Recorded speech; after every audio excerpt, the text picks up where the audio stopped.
How much would they have to pay you to be security overnight at Freddy Fazbear's Pizzeria?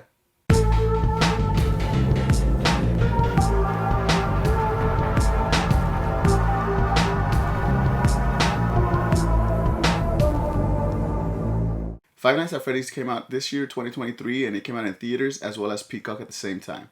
It's based on the super popular video game on the same name.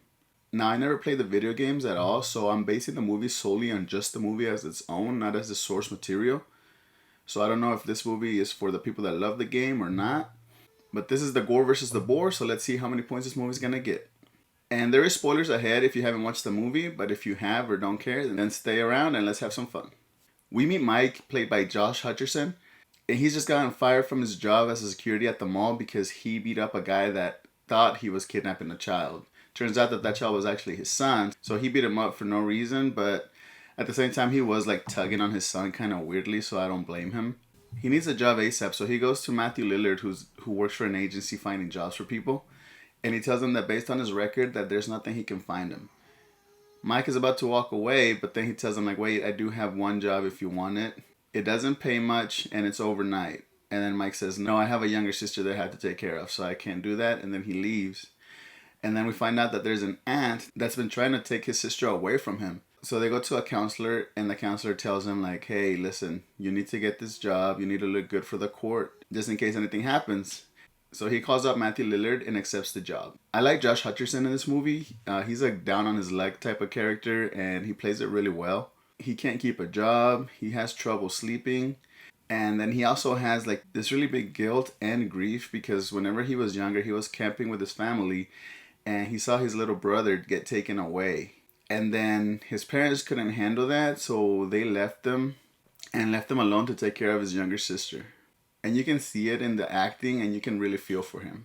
So he accepts the job at Freddy Fazbear's Pizzeria, where all he has to do is watch the cameras and do not let any intruders in. Night one comes and we don't see a whole lot this night. He uses the fact that it's an overnight job and that it's a very slow job to take sleeping pills and sleep on the job. So first day he's already slacking a little bit. But you find out why. So basically every night he sleeps and he dreams of the same thing that has happened with his brother.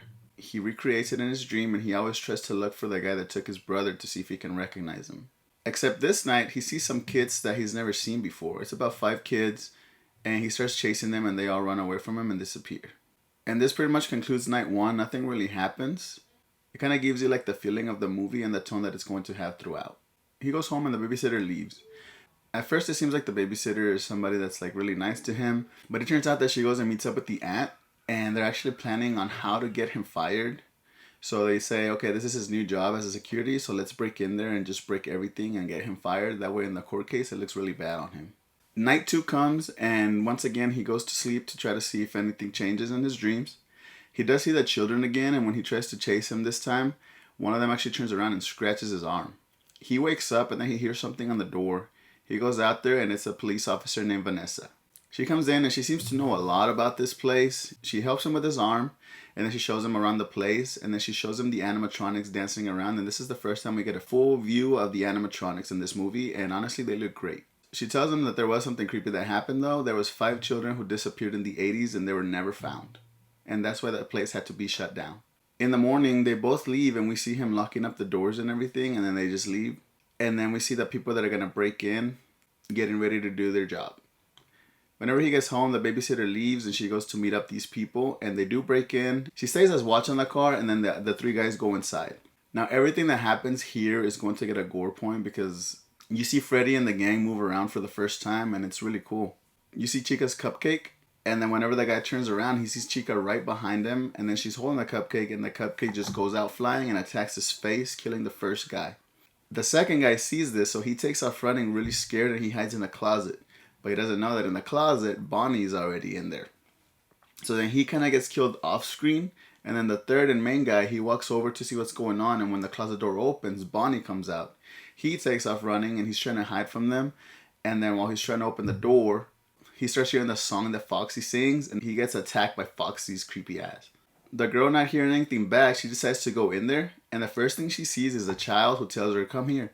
So she follows him, obviously. She gets to a room where you see Freddy just standing there, and then she gets really close to his face, and here you see something in his mouth, kind of like an extra mechanic in there. I thought it was gonna be like a xenomorph where it was gonna come out and punch her in the face, but instead he actually opens his whole mouth, puts her whole body inside of it, and cuts her in half. You just see her legs fall in a really gnarly kill.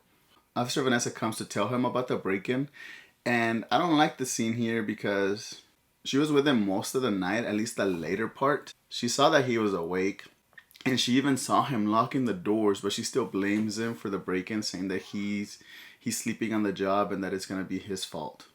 Night 3 comes, and Mike's forced to take his sister because the babysitter is half-assing her job. Once they get there, he builds a fort for her and tells her to go to sleep. And Mike decides to finally do something in his job, and he cleans up the whole lobby. But then the sleepiness gets to him, and he actually ends up falling asleep, but not on purpose this time. The little sister Abby hears some noises, and she wakes up. She follows those noises to the lobby, and then all we hear her is screaming. Mike wakes up and he sees that she's gone, so he runs out there and he sees her being surrounded by all the animatronics, and it looks like they're attacking her, but then like she comes out and she's like, oh no, they were just tickling me. And then she introduces him to the gang. She says that these is her friends, and then Mike's so confused he thinks it's a prank. They leave for the night, and the next morning when he puts his sister to bed, he sees the paintings that she has done, and he realizes that they're not just of him, they're also of the little boys that went missing that he keeps seeing in his dreams. She asks him about it, and she tells him like, oh yeah, those are my friends. They're the ones that control the robots. So Freddy and the gang are controlled by these little ghosts that went missing in the 80s. And then he asks her, do you think they know who took our brother? And she says, oh yeah, probably. I can ask him if you take me again. Night 4 happens, and he brings Abby to work once again. When they get there, they see that Vanessa's cop car is already there. Once inside, Abby runs straight to Freddy and the gang, and she tells Mike and Vanessa that they want to build the fort. So they do. We get this whole scene where they build a giant fort for all of them, and they all get inside, and they're all laying on their backs looking up at the camera. Vanessa and Mike go to look for some tablecloths to finish the fort, and while they're out there, they see that there is another animatronic down there that's really dangerous. Mike gets upset here because she didn't tell him that there was some dangerous stuff, and he's bringing his sister. She tells him that it's not her fault that he brought her, so just to be careful. The biggest bore point that this movie is going to get is the relationship between Mike and Vanessa. They just argue for no reason, and sometimes it gets too intense that it didn't warrant that attitude from either of them. And it kind of gets annoying. Abby gets too close to Bonnie's guitar, and when she strums it, she gets shocked and falls back and gets knocked out. It's time to leave, so they put Abby in the car, and then Vanessa tells her to take care of the sister. Mike, kind of for no reason, he's just like, what are you so afraid of? Kind of questioning Vanessa. And she just switches completely, and she just says, if you ever bring her again here, I will shoot you. Which doesn't make sense, and it's kind of annoying because she saw Abby walk into the building, and if she knew how dangerous it was, wouldn't she have said, why are you bringing her? This place is dangerous. But no, she just like, she saw Abby say, oh, let's build a fort. She was like, yeah, let's build a fort. Like, she just went along with everything, but at the end of the night, she's acting like she's gonna shoot him if he ever brings her again. So it's kind of like a weird, super big switch for no reason. Night 5 comes, and he has nobody to watch Abby because the babysitter is half-assing her job still. And he can't take her to work or he's going to be shot. So all he can think of is to call the only family member they have, which is the aunt that wants to take her from him, to watch her for one day. Abby doesn't like this. She goes crying and she hides in her room, and then he goes to work. Before going to work, he stops by a pharmacy and he picks up some more pills that he's going to go to sleep, but he's not going to listen to Vanessa anymore. Once again, he sees his family in the camping trip, except this time is different. They're telling him, come here, let's eat. And they're acting like he's there. And he's so confused. And then the little brother that got kidnapped, he's like, yeah, come on, we can do this forever. And then he turns around, and the little ghost kids are there. And they're saying like, hey, we can give you this. All you have to give us is something else. And then he's like, what do you want? And they say, we want Abby. And I don't know why, but he agrees to give his sister away to these kids. And he's like, yes, I'll do it. Had it just been this, I would have given it a bore point, but I won't because he takes it back immediately, except right before he takes it back, the kids disappear. Kind of like on purpose so they don't hear the next part, which is him saying like, no, I take it back, I take it back. So technically in their eyes, he's already agreed to it. So I think what the point of this is that they want to kill him to send him with his brother. So in his dreams, he keeps getting stabbed by these kids who keep running back and forth to stabbing like his legs, his arms, and just everything. Now, it would have been a really cool scene, and it would have been like really effective with the creepy kids, except the way it's shot, it's really shaky, and you don't see the whole thing like that good. I wish it was shot a little bit better and it would have been a much better scene. But whenever he does wake up, he has the machine that we seen earlier in the movie. It's like a big Freddy face, and it has a bunch of blades, and it just slowly creeping to his face. And if it gets to him, obviously it's gonna kill him. But there's like a loose screw, and he manages to escape. In that same room, he sees a bunch of dead bodies that were killed before, and he begins to run. He gets to an exit door that's locked. You hear Foxy's song once again, and he's about to be attacked. But last second, Vanessa comes in and saves the day. Back at the house where Abby's at, she gets woken up by a noise. When she goes out to see what it is, it's actually Freddy inside of her house. And the little ghost boy tells her, like, it's time to go. You're going to be one of us now. She looks over and she sees that the aunt is dead on the floor. And then the kid is just like, oh, don't worry, she's sleeping. And in a pretty funny scene, they get into a taxi. And the taxi thinks it's just Abby. And then Freddy gets in there, big old Freddy. And he gets scared. And he's just like, why do I always get the weird ones? I think he's like a Five Nights at Freddy's YouTuber. I'm not 100% sure on that, but if it is, that's pretty cool. Vanessa takes Mike to a nearby police outpost, and she starts beginning to heal all his wounds that he got. And then he tells her that they want Abby, and that most likely they're gonna get her tonight. So he says, okay, we have to go back. And she says, no, I can't go back there because the person that's in charge and the person that's doing all this is my father, and I cannot face him. And then she tells him something about, like, I try to warn you, I try to tell you, and it's a bunch of BS because she didn't really try at all. She was being super cryptic and nobody would have understood what she was trying to say. But she tells him that she can take his car and a taser gun and then, like, animal control electric sticks because they are weak to electricity and they will shock him and they'll be unable to move for at least a little bit. He sneaks in and he sees Chica taking his sister somewhere. Bonnie and Freddy are still playing their music. He sees that there's a bucket of water and he throws the bucket of water at their feet and then he shocks the water, putting them unconscious just for a little bit. And he runs to save his sister from Chica, who's about to kill her. He shocks Chica with the stick and then he runs away with Abby, but he gets attacked by the cupcake who grabs his leg. He gets knocked down and tells Abby to keep running. She does hide behind some arcade machines and she looks over and it's Foxy who's after her, and he's definitely the creepiest one out of all of them. He's slowly approaching her and then she sees a ball pit and she goes in the ball pit. You see Foxy approach the ball pit and when it looks like he's about to grab her, you hear some noises and then she gets janked out. And it's Vanessa who just shocked Foxy and pulled her out. So she's back again to save the day. Before Mike can get back to them, he runs into the yellow rabbit, which is Vanessa's dad. He tries to shock him, but then he just laughs. And he kicks him back and he just begins to kick his ass. But Vanessa comes and she points her gun at him.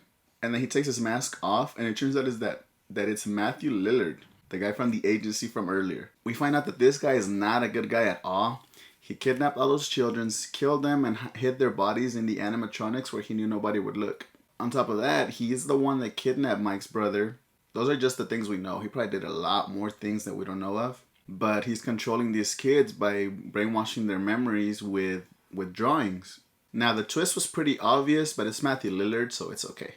She does shoot at him, but the outfit that he's wearing is, I think it's bulletproof or something because it doesn't faze him whatsoever. He gets really close to her and actually stabs her in the stomach, his own daughter. But I guess she did just try to shoot him, so maybe they're even. Mike realizes that the pictures is what controls the kids' memories, so he tells Abby to tell them what's really going on. She starts drawing, and then she goes over to the picture wall, where we just thought it was just pictures that were randomly drawn, but that's actually what controls the kids' memories. She pulls down the one that shows them being happy with the yellow rabbit, and she puts up her own picture, which is the yellow rabbit killing the little kids. So now they know that it was him that killed them. They turn on him, and they all begin to surround the yellow rabbit. The cupcake bites at his side, and it knocks the animatronic loose, and then some of the springs from the animatronic start stabbing him in his stomach over and over. And then we just see them all drag him somewhere, and then the next scene we see is that Mike and Abby are okay, and then they go visit Vanessa in the hospital, and she's still unconscious, but she is alive after getting stabbed by her own dad. And then the last scene in the movie is the yellow rabbit in a room, but he's still alive, and then you just see one of the animatronics close the door on him. So he's still alive, Vanessa's still alive, everybody is still alive. Which leaves room for a sequel, which I'm guessing because of how much money they made will come. But let's see how many points this movie is going to get. The movie ends with 6 Gore points versus 2 Bore points, giving us a total of plus 4 points. It makes sense. Not a whole lot happens in the beginning. It's not until the break-in and night 5 that things really get crazy. But it's an enjoyable movie. I like the animatronics that they use and the way they interact with the people. I like the acting. The biggest thing was that relationship between Mike and Vanessa, which seems like a very forced fight, and then it was very dramatic for no reason. I mean, obviously they both have their past and their traumas and things like that, but just the way they acted towards each other, barely knowing each other, kind of made it a little bit annoying. She goes from like, "Oh, you brought your sister. Let's build a fort and have fun with these giant robots," to, "Oh, they're dangerous, by the way, and if you ever bring her again, I'm gonna shoot you." I did enjoy it though, so I'm excited for a sequel. But if you like this video, don't forget to subscribe, like, and hit that notification bell for my next video. And let me know what you think.